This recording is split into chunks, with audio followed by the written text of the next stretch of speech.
What's up my bro, Tundrum here, back with another video, and today I'm going to be showing you 5 commanders from Commander Legends you should invest in right now.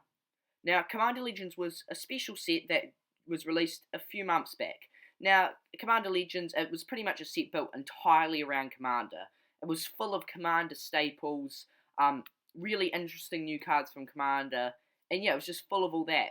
But because of this, the set is, because it's just come out as well, and because of all these cards of high value like Vampiric Tutor or Scroll Rack or Hull Breacher in the set, all the other cards like the individual commanders, these legends people only one or two of, they've dropped down in price to about 20-30 cents. They're so easy to get your hold of. Even the foil each versions are only $1 or $2 each of these cards. But these cards are all super popular commanders, and they're great cards to have, and I reckon invest in right now. As give it 6 months or a year, and I reckon they are going to skyrocket in both rarity and value, and they're great to pick up right now. So, coming in at number 5, we have Neverenau Urbog Tyrant. Neverenau Urbog Tyrant, he's free, a white, a blue, and a black, for a free 6 legendary creature, zombie wizard. He has hexproof from artifacts, creatures, and enchantments. This is quite viable in Commander, considering there's a lot of removal and targeted stuff off artifacts, creatures, and enchantments, so this is a nice ability. He says when he enters the battlefield, create a tapped 2/2 zombie creature for each creature that died this turn. Now, even just this alone, I'm already thinking some sort of board wipe deck. You board wipe, drop Neverenau. He's really good with Neverenau's dusk. Sorry, I think I'm saying his name wrong. But yeah, I'm already thinking like that. He's already seeing a lot of play. Heaps of people are wanting to build around him. And as well as this, he says, when he dies, you may pay 1. If you do, destroy all artifacts, creatures, and enchantments. So I think he's going to be the go-to board wipe commander. He's got a built-in board wipe that you can trigger almost whenever you like. And he has he benefits you for board wiping and then playing him on the field after that, giving you a huge board state. I reckon he's going to be great, and is definitely worth picking up for the 20 or 50 cent price tag he is now. Even the foil each version's only, I think, $3 right now, so definitely worth to pick up. Coming in at number 4, we have Amarith the Lustrous. Now, Amarith the Lustrous, it's a 50 cent card. It's free, a green, a white, and a blue for a 6/6 legendary creature dragon with flying. And it says, whenever another permanent enters the battlefield under your control, look at the top card of your library. If it shares a card type with that permanent, you may reveal that card and put it into your hand. There are so many decks you can build around this. Even just in the main deck, I think this is such a strong card. Having up whenever a creature or land or artifact enters the battlefield, 50% chance to draw a card, that seems pretty good to me. Makes it so you pretty much have infinite fuel as long as you're playing permanents. I'm thinking with this card, if you were having it as a commander as well, it's already great. I know I'm running it in my Dragon deck. It's really solid in that deck. But I'm already thinking, so it's good in decks like that. It could be good in a ramp deck, creature-based deck, any deck like that. But what I'm thinking would be really cool with this is some sort of artifact-based deck that runs lots of little cheap mana rock artifacts. Because the problem in those decks is you very quickly run out of cards in hand. But what you can do is play artifact, often draw one. Play artifact, often draw one. There's a couple artifact lands you can run as well, which utilises this even further. So you can often play a land and draw pretty much anything off the top of the deck. So here I'm thinking an artifact deck she'll be insane in. And I reckon she will be a really solid commander there. She's also a great card in the main deck of so many decks. And for 50 cents for the normal version, and I think $2 for the foil etched, she's definitely worth picking up now. Coming in at number 3 on the list, we have Arami of the Deadtide.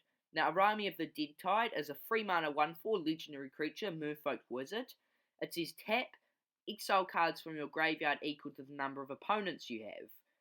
Then one of your creatures in your graveyard gains Encore, which pretty much means you can, well, it does mean you can pay its mana cost, bring a copy of it back for each opponent. Those copies gain haste and attack that opponent if able this turn. Sacrifice them at end of turn.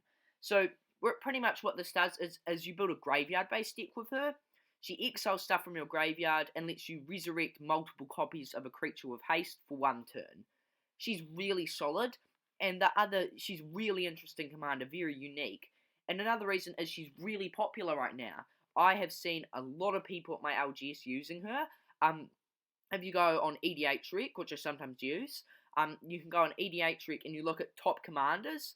I think she's like number 5 right now, which is really high considering that has like every commander in the game on it, in popularity. So she's really popular, and she's a 25-cent card. The foil each version, because of her popularity, is sitting around the $4.50 mark.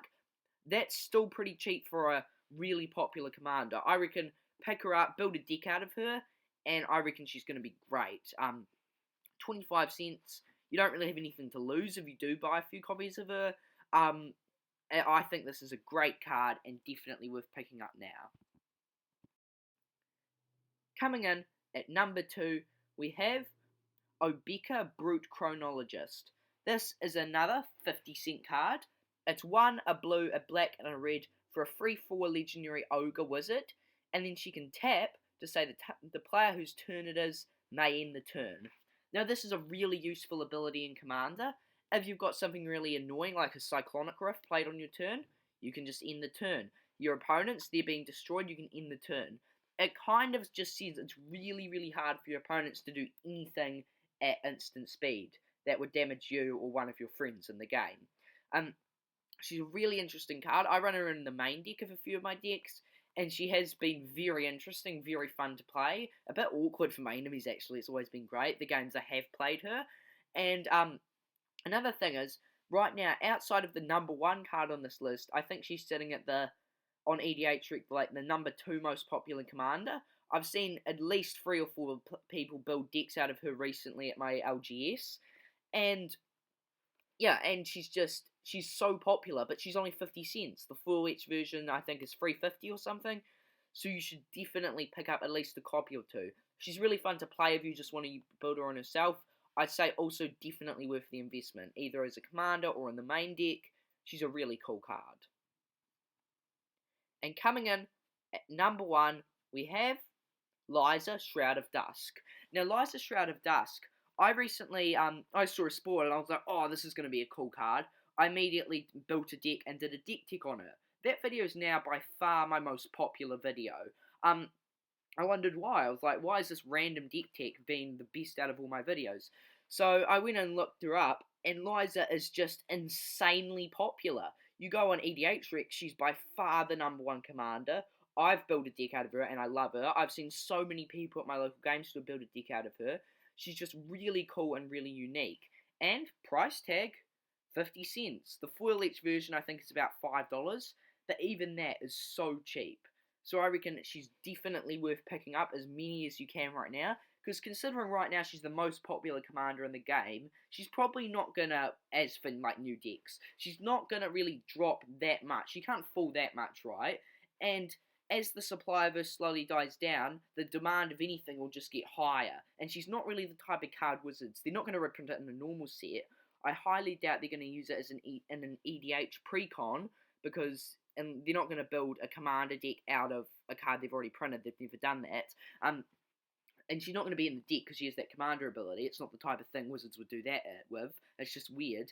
So the only situation where she's going to come back is if they do another Commander Legends, really. So the chances of a reprint is so low. The demand is so high. The price is so low. You've got nothing to lose.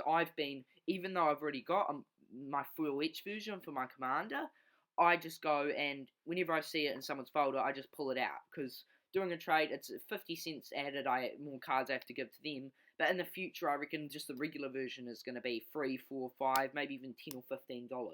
She's definitely worth the investment. And if I could, I would buy probably, I don't know, maybe not 1,000 copies. I'd probably buy 100 copies of her. Really cool card, definitely worth picking up.